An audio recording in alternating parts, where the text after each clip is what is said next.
Appreciate y'all watching my videos, man. I'm doing this video, man. It's kind of like a learn about your engine part 2.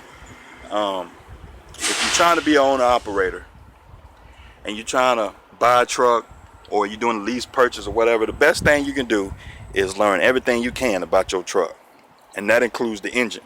Okay, now if you look at an engine, to me, you know, an engine is just like, it's very similar to a car engine. Okay, a diesel engine, truck engine.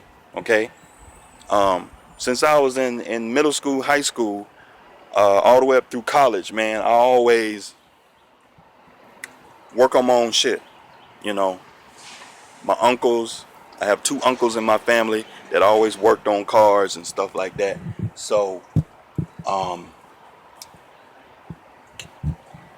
see a hose here. It's a hose right here. See a broken hose. I don't know where that hose go to, but yeah, man. Basically, I'm inclined to working on things. I know how to work on stuff. I've been working on cars for a long time. So I'm not a diesel mechanic. However, some of the parts on a truck look very similar to a car. And I'm thinking like, man, some of these things, man, I can probably fix my damn self. You know what I'm saying? If it came down to it. Because I hear the prices a lot of guys in these shops be charging to replace things. It's just insane. $5,000, $10,000 and shit. Now, if it's something that's like inside the engine, like an engine component, like the camshaft or timing chain, or the lifters or something like that, or fuel injectors or something like that, I may want to go ahead and take the truck into the shop, because I'm not that inclined to work inside engines. But things that on the outside of an engine, I can work on them. You know what I'm saying? So like let's take a look at a this is a DD15, the Detroit engine. So like, if you look at it, a lot of the parts on it look similar to a car. All right, I want to start on this side because this side kind of helps, the whole situation. All right, now if you look at a truck, a DD15, now if you look at it, now this is a turbo. This thing right here, this is a turbo. Okay, and behind this shield right here is the EGR valve. Okay, behind here is the EGR valve. Now I hear guys taking their truck into the shop and they be like, yeah man, I had to go and take my truck into the shop. It was $5,000 for an EGR valve. And I'm like, 5,000? Shit, an EGR, like I went online, I looked at an EGR valve. The damn things go for about $400, $500, $600. You know what I'm saying?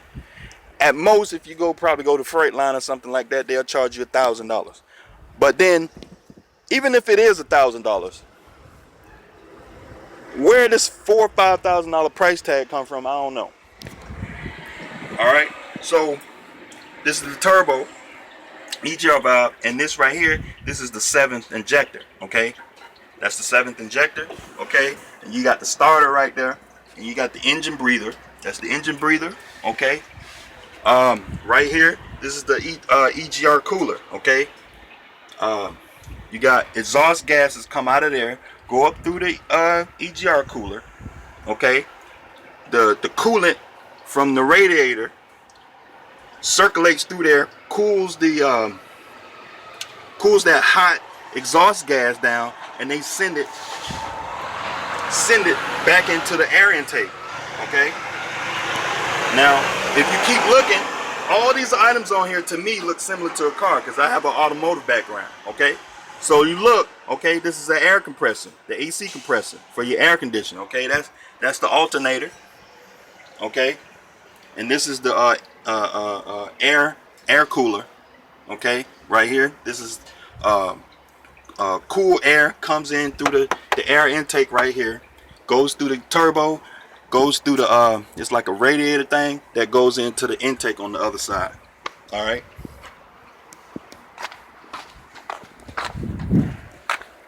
right, now if we just keep on looking, like I say, a lot of these parts on the truck look very similar to a car.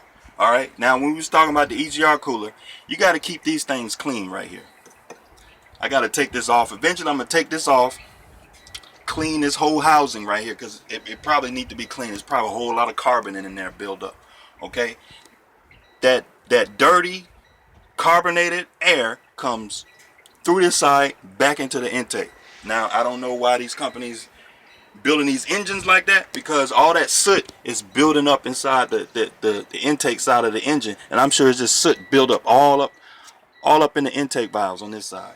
Okay, this here's the throttle body. This is the throttle body. When you hit the gas pedal, accelerator pedal, this is what make the truck go, because air comes in and makes the truck go. More air that you put in the engine, it makes it go. Okay, now if you look further, this is the fuel filter. Okay, fuel filter. Okay, this is the water pump.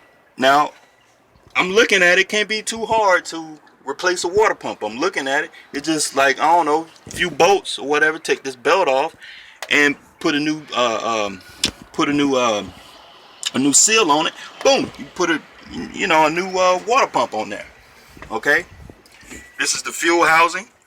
The fuel, this is the secondary, I don't know if it's the first or the secondary fuel filter housing. Okay, a lot of pressure builds up in there and it sends it out where it needs to go. And then you got the air compressor, okay, back there. That's in the back there. This is the air filter housing right there. The air, it's a blue filter in there. Okay, and here's the coolant reservoir. Okay. Yeah, I mean, looking at a truck, a lot of these, looking at a DD15, any engine, a Caterpillar or whatever, or a Cummins or whatever, a lot of these engines look very similar to a car motor. Okay, so but yeah, man, it's just my point to say that you have to learn everything you can about your truck. Okay, because some of these parts you can replace yourself. You don't need to be taking your truck into the shop every 5 minutes to replace little small things. Now, when we talk about internal engine parts, you might have to take it in there, because some of those parts, I mean, I'm not a diesel quote unquote mechanic, but I am mechanically inclined. So some of these things I could do myself. You know what I'm saying? Because it's like I have, I got tools. So it's like I can fix some of this shit my damn self. You know what I mean? So it's just like, yeah. So I just want to make a point, man. You gotta learn everything you can about your truck. Okay. You got wheel seals. You got all the basic things when it comes to a vehicle going down the road. It's basic, simple stuff. But yeah, man, I appreciate y'all watching my videos, man. I'll see y'all next time.